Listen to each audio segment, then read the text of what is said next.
SF 소설 독자라면 모를 리가 없는 테드 창의 소설집이 최근 출간되었다는 것도 모를 사람은 없을 것 같다. 표제작 20을 포함한 9편의 단편 소설 가운데 6번째 작품인 사실적 진실, 감정적 진실, 이 한 편을 콕 집어 이야기하고 싶은 이유를 단도직입적으로 말하자면 지금 이렇게 영상을 통해 말하게 하는 유튜브 때문이다. 테드 창은 미국 브라운 대학교에서 물리학과 컴퓨터공학을 전공한 과학도이자 전세계 과학소설계의 보물이라는 찬사를 듣고 있는 소설가이다. 동시대 과학소설 작가들의 인정과 동시에 과학소설 독자들의 기대를 한몸에 받고 있는 작가로 휴고상, 로커스상, 네뷸러상을 각각 4번 수상했다. 이 영상에서는 다음과 같은 키워드의 내용이 전달될 것이다. 기록, 병렬적 구성, 망각, 기억의 전달 방식, 기억, 유튜브. 왜 하필 유튜브 이야기를 하냐면 먼저 소설의 배경을 살펴봐야 한다.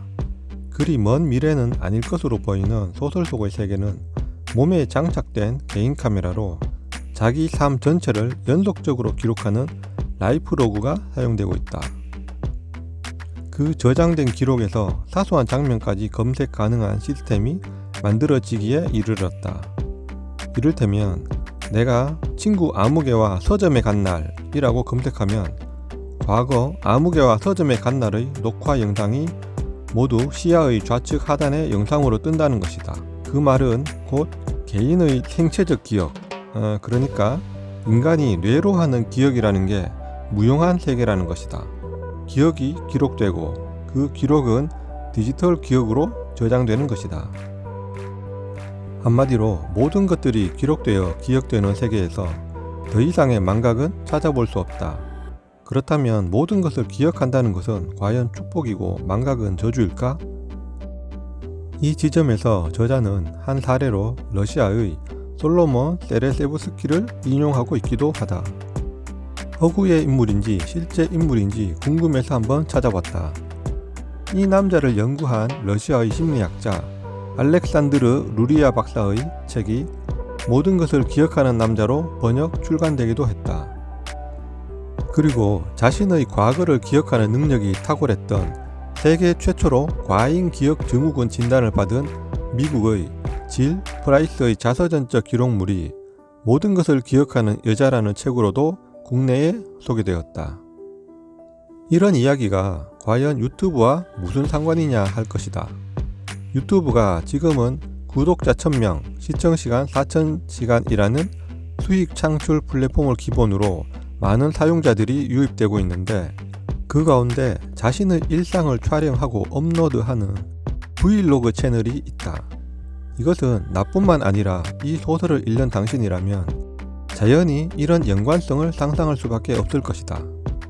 현재의 브이로그 채널들은 초기의 형식을 띠고 있지만 모르긴 해도 가까운 시기에 소설에서 언급하는 것처럼 자신의 모든 일상이 업로드 가능할 날이 올 것이라 나는 생각한다.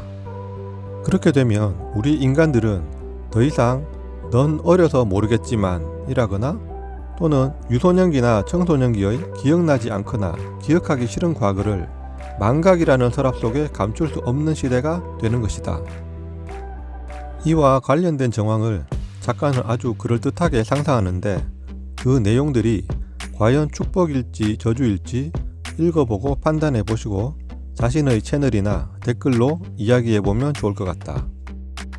이 작품은 병렬적 구성으로 기억의 전달 방식과 그 방식의 한계점 등을 대비해 이야기하고 있다. 테드 창의 전작 당신 인생의 이야기 역시 병렬 구성이었는데 개인적으로 하나의 이야기가 끊기고 또 다른 이야기가 교차로 반복되다 보니 이야기의 흐름이 끊어져 좋아하지 않는 방식이다. 작가의 전략적 선택인지는 모르겠지만 작가의 역량 부족인 건지 이야기의 전달 방법에 있어서 좋은 선택은 아닌 것 같다. 문자가 없던 시대의 구전 문화에서 기록 문화로 바뀌는 장면을 소설적으로 압축해 잘 보여주면서 동시에 소설 속 현재의 세계를 대비하면서 기록이라는 기억의 전달과 디지털 기억으로 탈바꿈한 흐름을 집약적으로 소설화한 솜씨는 탁월하다고 본다. 괜히 유명상을 휩쓴 작가가 아님을 유감없이 보여준 작품이 아닌가 했다. 정리 겸 이야기해보자면 많은 SF 소설은 정말이지 현재보다 조금 앞선 시대에서 일어날 법한 일의 이야기인데 이 작품이 그랬다. 특히나 유튜브라고 하는 플랫폼이 전 지구적으로 지배하고 있는 현상을 피부로 느끼고 있고, 이렇게 나 역시 내 생각이나 기억들을 유튜브에 담아놓고 있는 걸 생각해보면 소설 속의 기억력을 잃어버린 인간 사회에 살짝 소름이 끼칠 정도였다. 우리는 어떤 지나간 기억을 그리워하고 아름다웠다 생각하기도 하는데, 그것은 기억이 망각과 함께 어느 정도 왜곡되었기 때문이다. 고호가 그린 해바라기나 별빛 가득한 밤의 그림과 그 정물과 밤 풍경을 동영상으로 촬영하고 언제든 리플레이해 보는 것 가운데 아름답다고 할 만한 건 어느 쪽일까? 소설 속 현실에 우리가 있게 된다면 아름다웠던 추억이라는 말은 더는 쓰이지도 않을 뿐더러 그 의미를 아는 인간도 없을 것이다. 더는 기억의 필요가 없어진 미래, 망각의 염려가 사라진 미래, 궁금키도 하지만 거기에 가고 싶진 않을 것 같다. 이래저래 이야기해 볼 거리가 많은 소설이었다.